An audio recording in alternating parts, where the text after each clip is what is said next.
ఈరోజు మనం తెలుసుకోబోయేది కేవలం ఓ చట్టం గురించి కాదండి. ఇది మన దేశ కథ.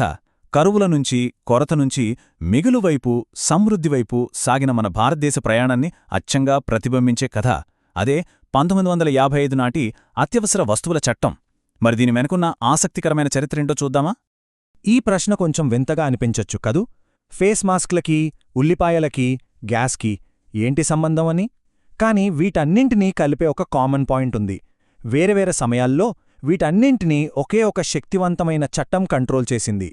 దీన్ని బట్టి అర్థం చేసుకోవచ్చు ఆ చట్టం పవరేంటో. అయితే ఈ చట్టమేమీ ప్రశాంతమైన పరిస్థితుల్లో పుట్టలేదు. దేశం మొత్తం ఒక పెద్ద సంక్షోభంలో ఉన్నప్పుడు దానికొక సమాధానంగా పుట్టింది. అసలు దీని వెనుకున్న కారణాలేంటో అర్థం చేసుకోవాలంటే మనం కొంచెం చరిత్రలోకి వెళ్ళాలి. ఆ రోజుల్లో దేశం పరిస్థితి చాలా దారుణంగా ఉండేదన్నమాట.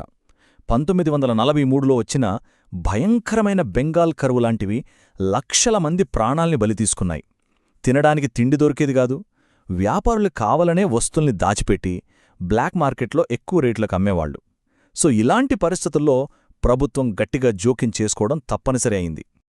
అయితే ఈ 1955 చట్టం అనేది ఒక్కసారిగా పుట్టుకొచ్చిన ఐడియా కాదు. ఇంట్రెస్టింగ్గా ఇది యుద్ధ సమయంలో పెట్టిన టెంపరరీ రూల్స్ నుంచి ఒక పర్మనెంట్ చట్టంగా రూపాంతరం చెందింది. ఈ టైమ్లైన్ చూస్తే మనకు ఒక క్లారిటీ వస్తుంది. 1939లో వరల్డ్ వార్ II కోసమని చెప్పి కొన్ని ఎమర్జెన్సీ పవర్స్ తెచ్చారు. యుద్ధం అయిపోయాక 1946లో కూడా ఆ కంట్రోల్స్ని కొనసాగించారు. ఫైనల్గా 1955లో వీటన్నిటినీ కలిపి ఒక పర్మనెంట్ చట్టంగా మార్చారన్నమాట. సో ఒక తాత్కాలిక అవసరం ఒక శాశ్వత చట్టంగా ఎలా మారిందో ఇక్కడ మనం చూడొచ్చు. ఈ చట్టం ప్రభుత్వానికి ఒక పవర్ఫుల్ టూల్ని ఇచ్చింది. ముఖ్యంగా ఈ చట్టంలోని సెక్షన్ 3 అనేది గవర్నమెంట్ పవర్స్కి ఒక గుండెకాయ లాంటిది. ఒక వస్తువు తయారీ దగ్గర్నుంచి దాన్ని అమ్మేదాకా, అంటే దాని మొత్తం లైఫ్ సైకిల్ని కంట్రోల్ చేసే అధికారాన్ని ప్రభుత్వానికి ఇస్తుంది. ఇంతకీ అత్యవసర వస్తువు అంటే ఏంటి? చట్టం ప్రకారం డెఫినేషన్ చాలా సింపుల్. చట్టం షెడ్యూల్లో ఏ వస్తువు పేరుంటే అదే అత్యవసర వస్తువు. ఇక్కడ మనం గుర్తుపెట్టుకోవాల్సిన కీలకమైన పాయింట్ ఏంటంటే ఈ లిస్ట్ ఫిక్స్డ్ కాదు.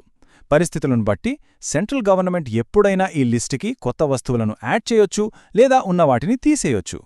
ప్రస్తుతం ఈ షెడ్యూల్లో ఉన్న కొన్ని ముఖ్యమైన వస్తువులు ఇవి చూడండి. మందులు, ఎరువులు, మనం తినే ఆహార పదార్థాలు, పెట్రోల్. ఇవన్నీ మన డైలీ లైఫ్కి ఎంత అవసరమో మనందరికీ తెలుసు. సో ఈ చట్టం స్కోప్ ఎంత పెద్దదో ఈ లిస్ట్ చూస్తే మనకొక ఐడియా వస్తుంది. ఇక్కడే అసలు విషయం ఉందండి. ముఖ్యంగా కాంపిటీటివ్ ఎగ్జామ్స్కి ప్రిపేర్ అయ్యేవాళ్లు దీన్ని ఖచ్చితంగా గుర్తుపెట్టుకోవాలి. ఎందుకంటే ఎగ్జామినర్ మిమ్మల్ని కన్ఫ్యూజ్ చేయడానికి వాడే ఒక క్లాసిక్ ట్రిక్ పాయింట్ ఇది. ఏంటంటే ఇంత ముఖ్యమైన చట్టంలో ఆహార పదార్థం అంటే ఫుడ్ స్టఫ్ అనే పదానికి నిర్వచనమే లేదు. అవును, చట్టంలో ఎక్కడా దాన్ని డిఫైన్ చేయలేదు. ఇదే చాలా కన్ఫ్యూజన్కి కారణం అన్నమాట. మరి చట్టంలో డెఫినిషన్ లేకపోతే ఏది ఆహార పదార్థం కిందకు వస్తుందో ఎవరు డిసైడ్ చేస్తారు? పార్లమెంట్ కాదు, కోర్టులు. కొన్ని కేసుల ద్వారా న్యాయస్థానాలే దీన్ని నిర్ణయించాయి. ఉదాహరణకు ఒక కేసులో పసుపుని మనం వంటల్లో వాడతాం కాబట్టి దాన్ని ఫుడ్ స్టఫ్ అన్నారు.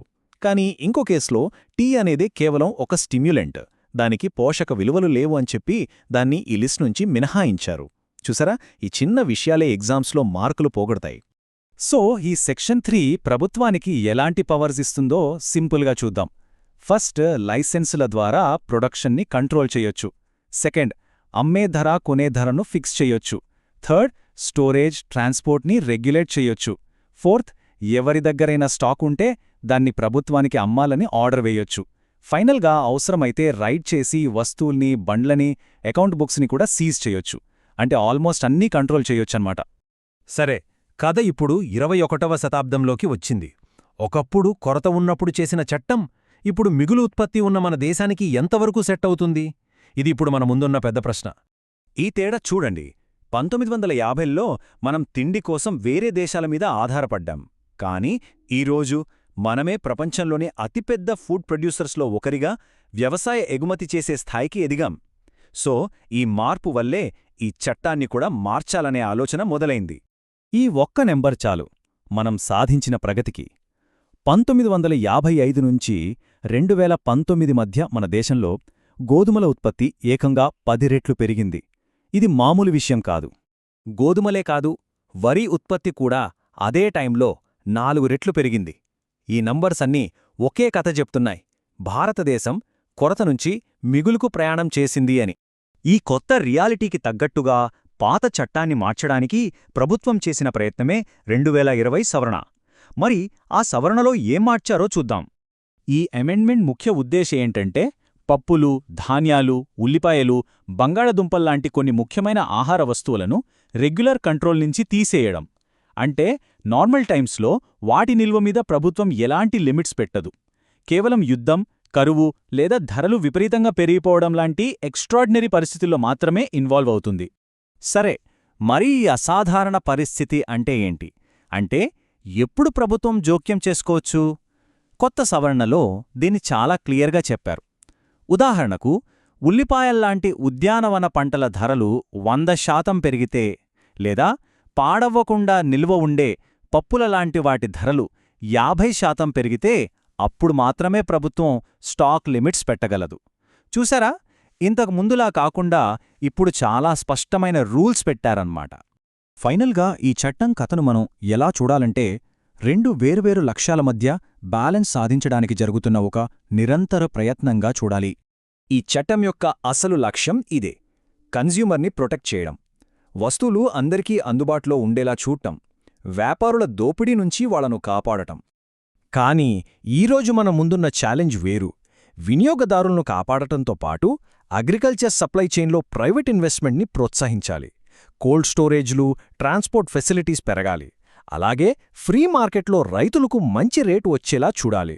ఈ 2020 సవరణ అనేది ఈ రెండు లక్ష్యాల మధ్య ఒక బ్యాలెన్స్ తీసుకురావడానికే చేసింది.